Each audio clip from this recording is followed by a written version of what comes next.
Hi friends, welcome to my channel. இது chicken சுக்கா. ரொம்ப சிம்பிளாகவும் ஈஸியாகவும் செஞ்சு முடிச்சிடலாம். இது ரைஸு, தோசை, சப்பாத்தி எல்லாத்துக்குமே சூட் ஆகும். டேஸ்ட்டு வேறு லெவலில் இருக்கும். வாங்க ரெசிபியை பார்க்கலாம்.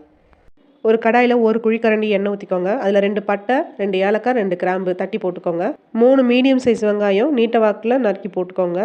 அது நல்லா ப்ரௌன் ஆகிற வரைக்கும் வதக்குங்க. அதில் 1 டேபிள் ஸ்பூன் இஞ்சி, பூண்டு, கருவேப்பிலை தட்டி போட்டுக்கோங்க. ஒரு தக்காளி கட் பண்ணி போட்டுக்கோங்க. நல்லா வதங்கணும்.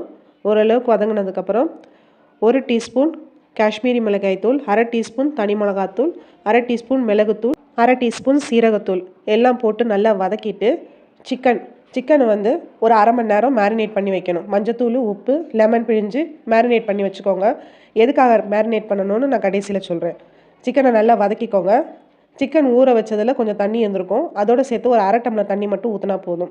தண்ணி ஊற்றினதுக்கப்புறம் ஒரு கிளறி மூடி போட்டு சிக்கனை வேக விடுங்க. சிக்கன் ஓரளவுக்கு வெந்ததுக்கப்புறம் கொஞ்சம் கருவேப்பிலை போட்டுக்கோங்க. 1/2 டீஸ்பூன் சீரகத்தூள், 1/2 டீஸ்பூன் மிளகுத்தூள், 1/2 டீஸ்பூன் கரம் மசாலா தூள் போட்டு நல்லா கிளறிக்கோங்க. சிக்கனை மேரினேட் பண்ணி பண்ணுறதுனால சிக்கன் ஜூஸியாகவும் டேஸ்ட்டாகவும் இருக்கும். சிக்கன் சீக்கிரம் வெந்துடும், கேஸும் மிச்சமாகும். இந்த ரெசிபியை ட்ரை பண்ணி பார்த்துட்டு எப்படி இருந்துச்சுன்னு கமெண்ட்டில் சொல்லுங்கள்.